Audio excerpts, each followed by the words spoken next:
Hey, thank you all so much for joining another episode of Celeste the Therapist podcast. My name is Celeste.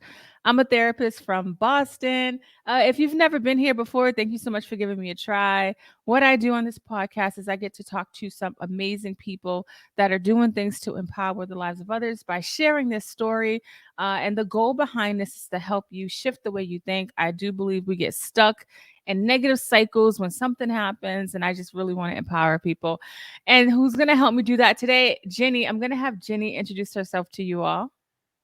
Hello, thank you so much for having me. My name is Jenny. I was going to say my whole full name there. I Sorry. thought you was going to say Jenny from the block. I should have said that. My name is Jenny. I'm also a therapist. Specifically, I'm an occupational therapist. I work in mental health, and I've dabbled in criminal justice, psychiatric hospitals, community settings. I'm also a fellow podcaster as well.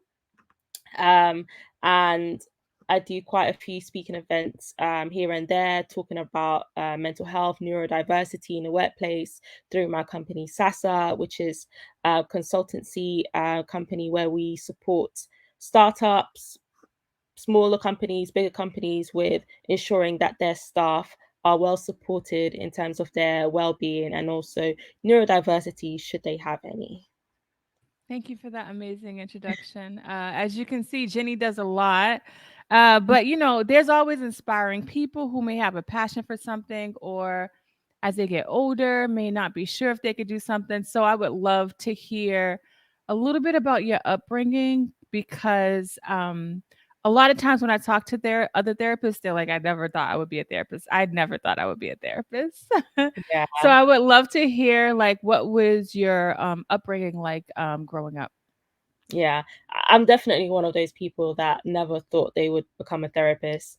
Um, when I was younger, I was extremely shy. I mean, I was like to the point where like it would give me anxiety even to like in class. I remember like in high school, our teachers, especially in English, would make us read a chapter of the book.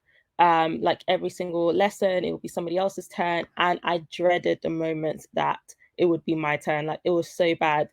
Um, but yeah, like my childhood, it was interesting. Like I was like like I said, I was shy, I was quiet. I studied, so I grew up in Belgium and I came over to the UK when I was maybe 9 years old. So obviously being in a different country, different language, um I was I was always sort of like behind on a few things.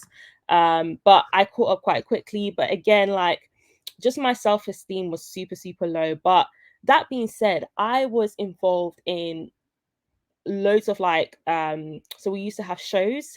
So every year would put up a show. I'll never be the main character, of course, but I always wanted to be in the background. I just wanted to be part of something. I was part of choir as well. So whilst I say I was shy, I was still involved in quite a few things. Um, so in terms of like how I even got to the point of becoming a therapist, I we had work experience in my final year of high school, and I decided to do. Well, I didn't decide. The opportunity was brought to me to do a placement in a psychiatric hospital. So I went in there, and it was only for a week or so, and yeah, I just got to meet with so many different professionals. And do you know what? I always knew that I wanted to work in healthcare. I knew I wanted to help people, but I just wasn't sure, in what way. I thought, oh gosh, become a doctor was going to be too hard because I just felt like I wasn't great at anatomy or physiology. Becoming a nurse, I thought, oh gosh, I can't stand the sight of blood. So my options were slightly limited. Um, so when I was on placement, I met an occupational therapist who, showed me around, showed me what she did, and I quite liked it. I thought, wow, this is creative, but it's in the healthcare industry. So that's when, that piqued my interest, and that's when I started working towards that goal. So I got accepted at a university in Oxford. I didn't go to Oxford University, I went to Oxford Brookes. There's like two universities in Oxford, and I studied for 3 years.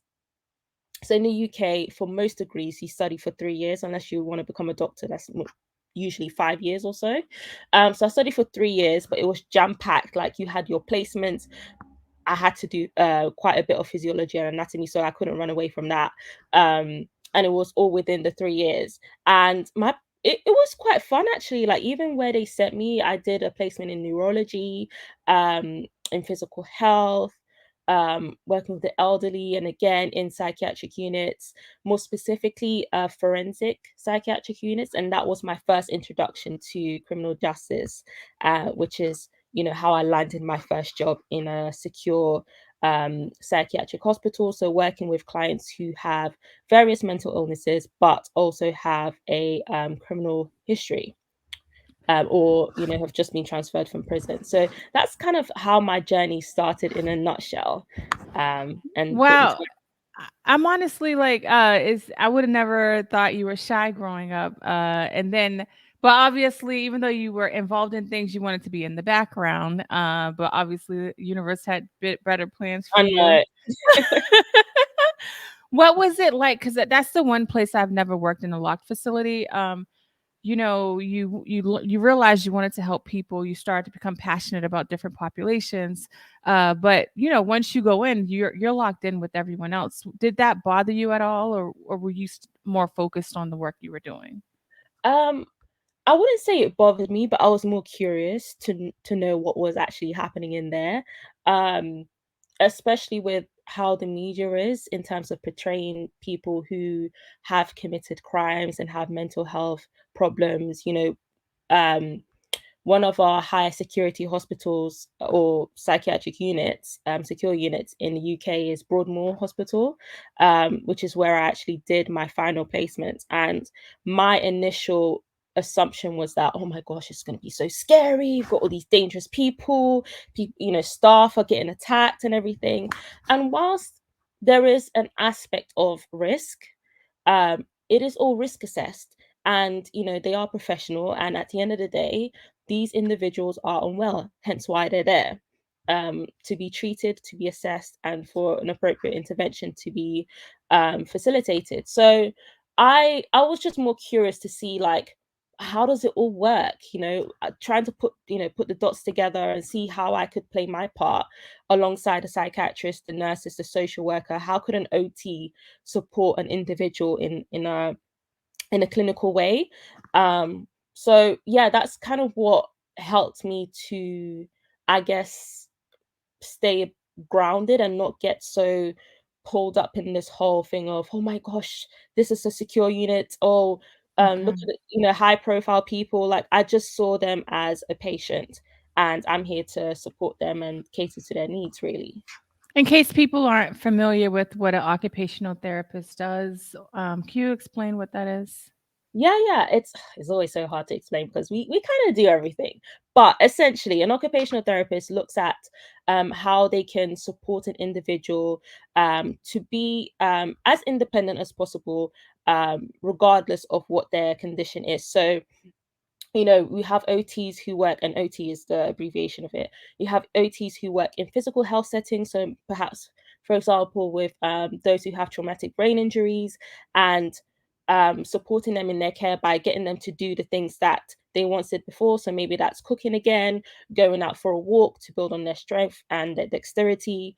In a mental health setting, it's all about, again, gaining those activities of daily living skills that they missed out whilst they were unwell, and building on that again. And that could be through creative arts. It could be through, adaptations in the community to help them integrate back into society. We do quite a lot of cognitive assessments as well. So essentially, yeah, it's supporting people to, um, function in their daily lives as best as they can within their capacity, regardless of their diagnosis. I love that. And my first job was at a homeless shelter. I wasn't familiar with the population, but that's how I started in the field.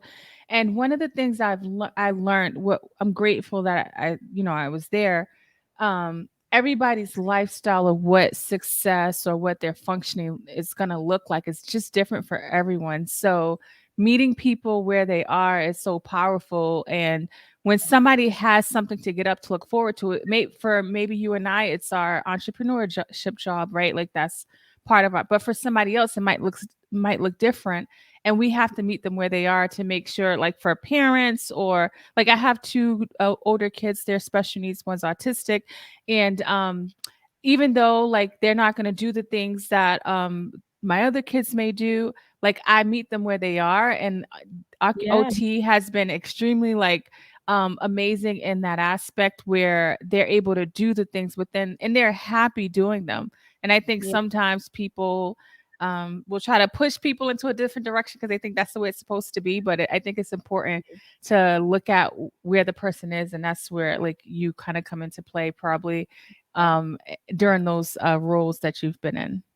Absolutely. Like it's not necessarily about fixing the problem. It's like what you said, meeting them where they are, supporting them in doing things that are meaningful to them.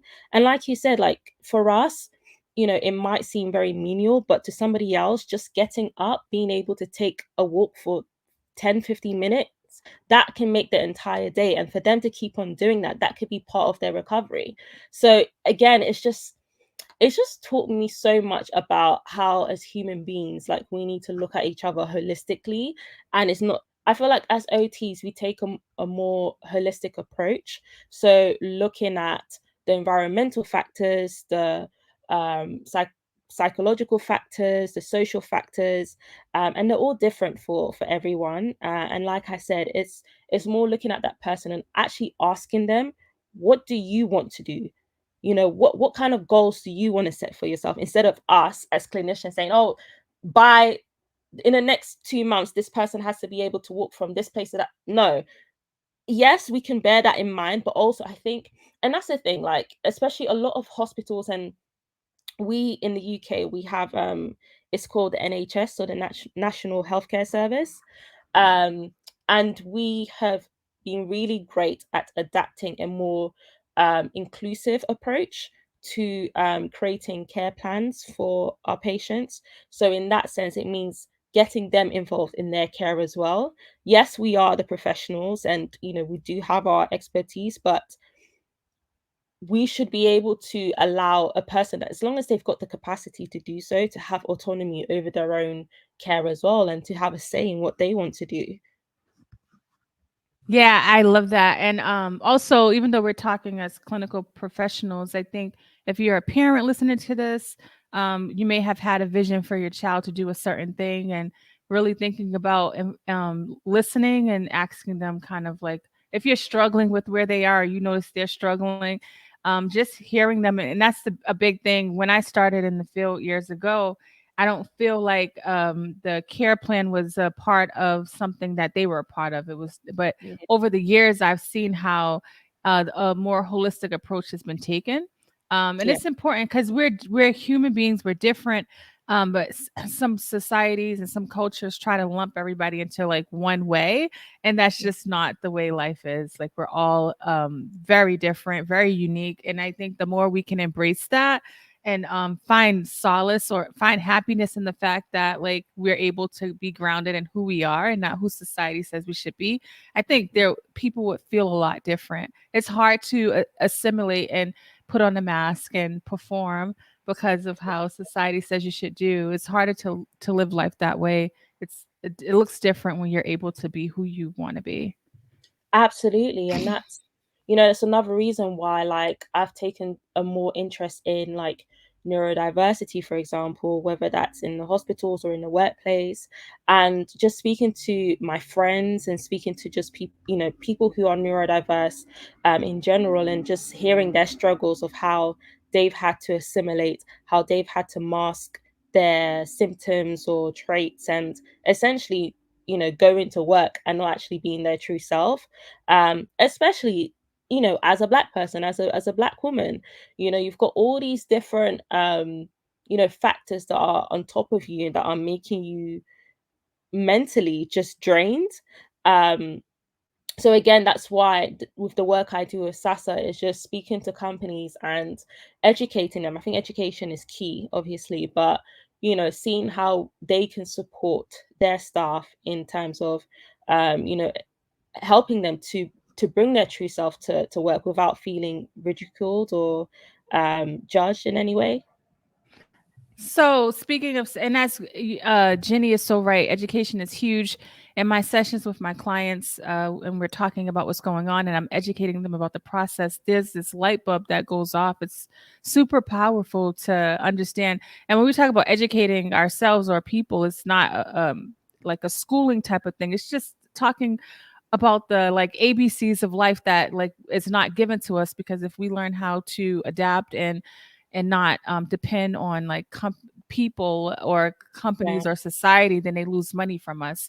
So I want to talk about like your company and how you go from being shy I to know. starting a company. And people may not understand what neurodiversity is, so obviously you can loop that into like how your company got started and like it's literally like what you do in the workplace. Yeah, so um SASA, which was it stands for She Aspires Skills Academy. So it started off as a project when I was at university. And before I went to university, so I was about, how old was I? Maybe 18, 19 years old. I made this internal promise to myself that I was no longer going to let shyness stop me from getting opportunities. And SASA was what came out of it. So that was my first project. I was like, I'm gonna start this. I saw that there was a need for so it started off as a blog. So I saw there was a need for, young women who are at university, who have just graduated or who have just started their new jobs, to actually see stories and read stories that reflect their own experiences. So it started off as a blog, so I'd get loads of different women talking about, the hurdles that they face, how they've overcome it, or how they're still trying to figure it out. I wanted it to be an unfiltered space.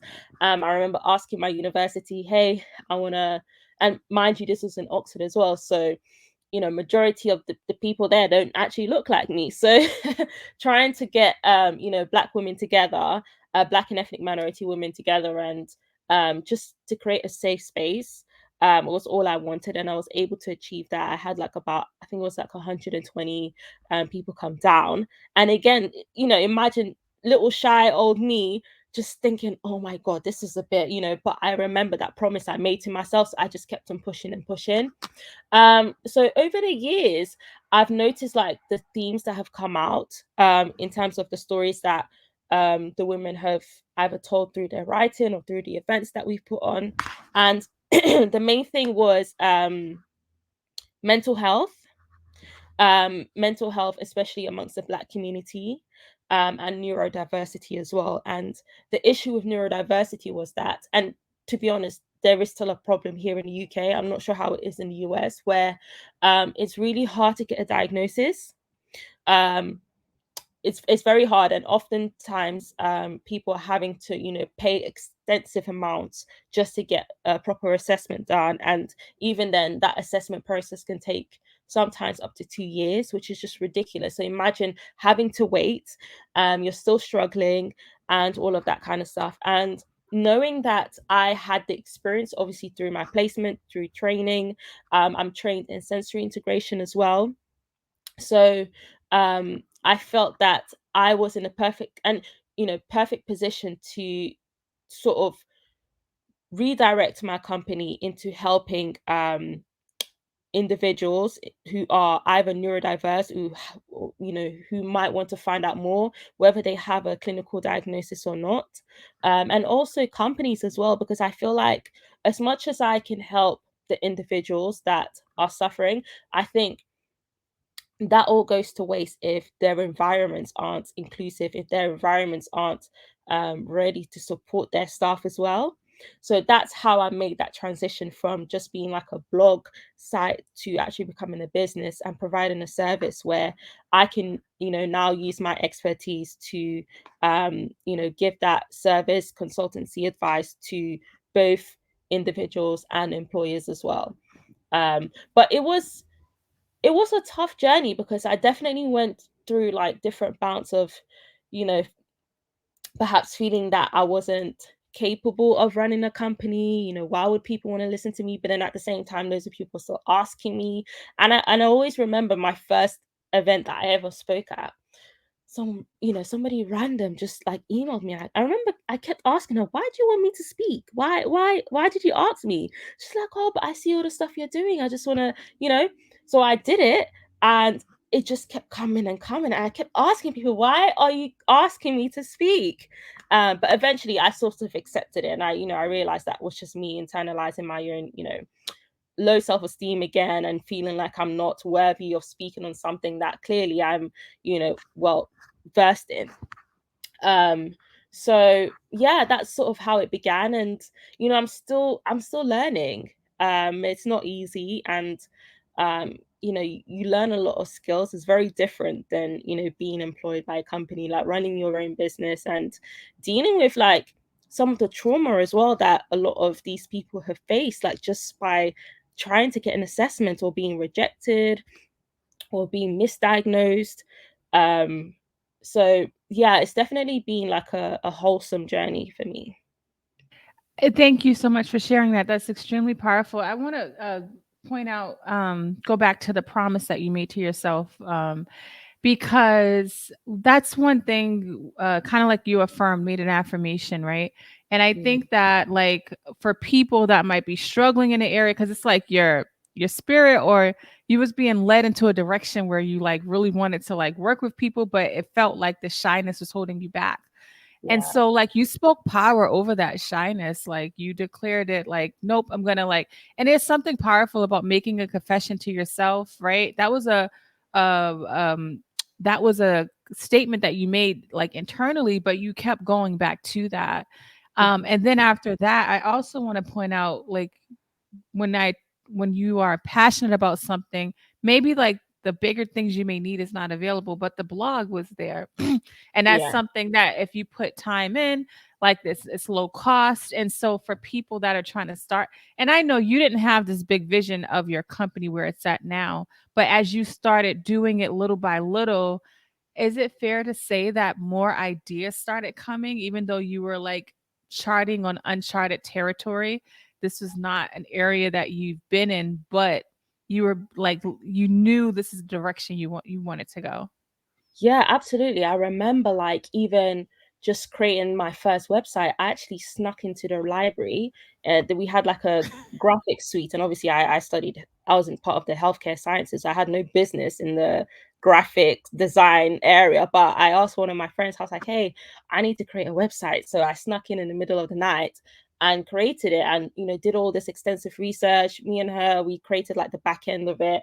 And it's just a testament to how determined I was to use what I had in that moment. I had no money. I used my student finance to, I can't remember, maybe it was like £9 a month. It seemed like a lot to me, but back then. But yeah, I just used what I had. I remember going to networking events, and I didn't have a team, I didn't have anything, but I kept saying, hey guys, I've got this business, I've got this website. Do you want to write for me? I will share this. And I just kept promoting myself, until people actually believed me.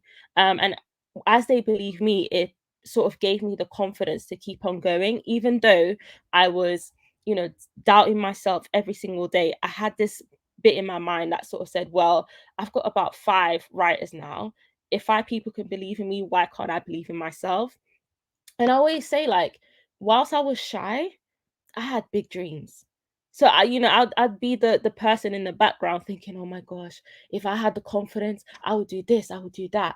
And that's why just before I went to university, I just had to make that promise, because my dreams were becoming bigger than it was just taking over me. Like every single day I started thinking about, okay, I want to do this, I want to do that. And I think the key thing was, what is your why? My why was, I wanted to support my family, I wanted to support other women. And that was my fuel. um but at the same time, like I started to envision a type of life for myself. And again, I just kept saying I did not want my shyness to hold me back.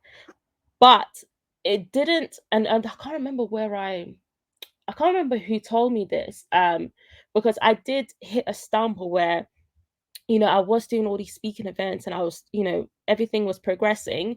But I felt like I wasn't the loudest in the room. I wasn't, that kind of, I didn't have that kind of persona. And somebody actually told me it doesn't matter. Use it as your superpower. You're more of a listener. You engage with people like better on a one-to-one basis, or things like that. And it made me better at my job. It made me better at like my interpersonal skills. So if you are shy or quiet, use that to your advantage, because that is sometimes the skill that some of these loud people don't actually have. And we all have our different areas that we're good at. This is just your area, so make full use of that. I love that. That's beautiful. And what Jenny is saying, your why, like writing your why down, understanding like where you're going. And when she talked about like something overpowering her, I feel like that's what it felt like. It feels like that for me. Anytime I'm always coming up with new ideas, and I'm Mhm, always like adding things to what I do. And I think when I tell people we all have a purpose, right? It all looks different, and I think our mind, our spirit knows that, our inner self knows that we're capable of more. So if we sit on it, it's gonna like that's where some people's anxiety comes from, because they're not living out their fullest potential. And it sounds like for you, like you was feeling it in all parts of your being. mhm. And there were days that you didn't feel motivated. There are days, because people say, "How do you stay motivated, Celeste?" I'm like, I don't. Like, it's not the motivation is not that driver. It's the passion. It's the purpose. It's the love for what I do, and it's the consistency that keeps me going. And I would love for you to tell my audience what keeps you going, because there's somebody listening that has a similar story like you, and it's Mhm. probably getting inspired right now. But I need you to let them know that you don't always feel motivated, even though you're talking about it so passionately now. Yeah. I think what keeps me motivated is not necessarily looking at the massive, because when we set goals for ourselves, or when we sort of look at progress, we usually look at the bigger milestones, right? The things that are in your face, like, oh, you've been featured in this magazine and that. But when things are slow, still document the process. You getting up, you updating your website, making a contact with a particular client, or you even speaking to somebody, that is progress. Document that. And what I'd used to do, and I should get back into it, but I did it a lot. When I had like my really down moments, I'll write notes to myself. I'll send myself messages saying, "Hey, Jenny, you're doing really well. Keep going. You've spoken to that person." Like the littlest things, I would make it into a big deal, because that is progress, and that's exactly what I tell my patients as well. So I was like, why can't I apply it to myself? So document the small changes, document the small progress that you make. Um, a step backwards doesn't mean that it's all over. And more recently, I sort of learned how to, because sometimes taking feedback as well, or criticism, in terms of your own work, what's your baby, like that can be hard as well. But again, for somebody to be able to criticize or evaluate your work, that means that they're invested, whether they like it or not. They've taken the time to look at a certain area of your business and form an opinion of it. So it's your choice at the end of the day whether you want to take on that advice or not. But you're impacting people, whether it's in a positive way or whether it's in a way that maybe doesn't align with them. You're still impacting people. So again, it's going back to those little changes, the little improvements that you are making. Note it down. I don't know, get a notebook or something, or write it in your notes app. I think everyone's on their phones nowadays, right? So write it in your notes app and just document it, because you will look back at it, especially on your down days, and actually say, actually, I that made a difference. And Yeah. sometimes things that come from like, what I would say is like little things that I wouldn't necessarily think about, like maybe I went to an event, I spoke to one person, you don't know who's talking about you. I remember I got a client a couple of weeks ago, and she said that she listens to my podcast. It was nothing to do with my company. She just knew me from my podcast. And I thought, oh my gosh, wow. And she got me this opportunity, which was paid, by the way. Um, so you just never know who's watching. So Yeah. don't put yourself down in regards to that. And also, even if nobody's watching, it goes back to your why. Why are you doing this? Yeah. Are you doing this for people to be watching, or are you doing this to inspire others, or what is your purpose? As long as it aligns with your purpose, you'll be fine. I love it. And what Jenny is saying, be your biggest motivator, right? That inner voice is powerful. You are with yourself 24/7. And if you can continue to speak power and life into yourself, that's a nice motivating factor that you have within you, right? But if it's all doubt, all negativity, that has to be hard. It's hard to um to operate in a space where you are with a bully 24/7, right? So we have a lot of power within our mind and the way that we process, but we got to like really be intentional on tapping into it. So Yeah. tell people about your podcast and what it's about and how they can listen to it. Yeah, so it's called She's in a Pod. I co-host with two other ladies. Um, to other black ladies from different backgrounds as well, different life experiences, and we talk about anything from womanhood, career, relationships, our faith, and we really give an unfiltered view on various topics. And I think, again, that is what I'm always looking out for. Give me the real tea. Tell me, yes, you've it's true though, because you listen to people who are maybe where you want to be at, but they're not actually explaining what the hurdles were in order for them to get to where they got to. Or even if it's in terms of career, relationships, like most people, I would say, don't have a smooth sailing journey, right?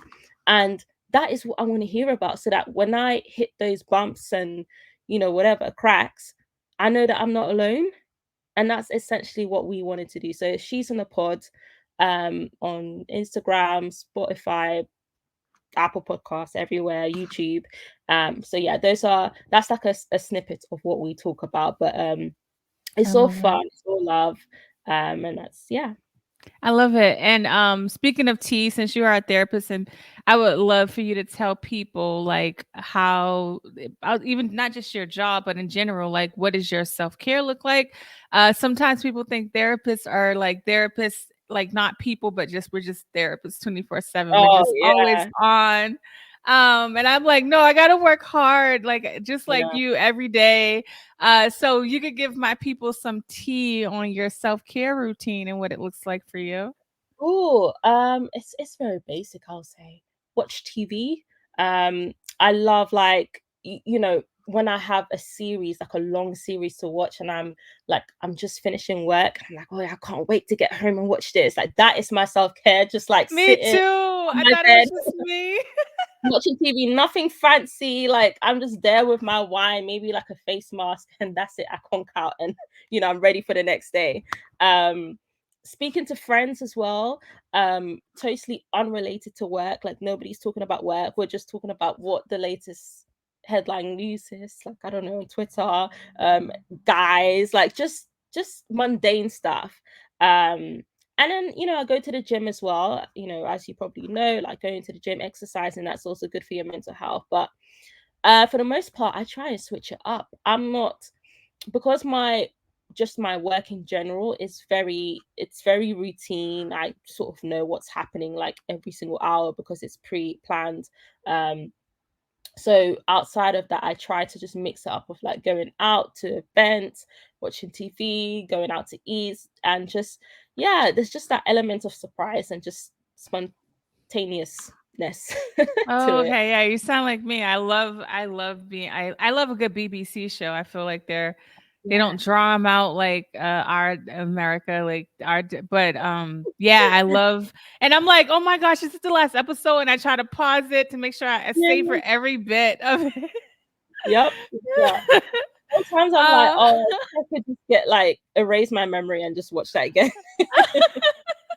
But Oh my God, this was so good. We got so much tea, so much knowledge from your story. And I appreciate you with your transparency because all of the things you're doing, people would think like this is just you was spit out this way. People think I was spit out this way. I mean, the people that's been following me knows because I talk about my story little by little, but I think that it's important, like you said, for us to know, like, no, like, the way your podcast works, like, no, it's not just all like roses. Like, this is the way it is. And I think the more people understand the way life is and not the way it's filtered on social media, they'll start to stop being so hard on themselves. They'll start giving themselves grace and be like, oh my gosh, I'm not alone.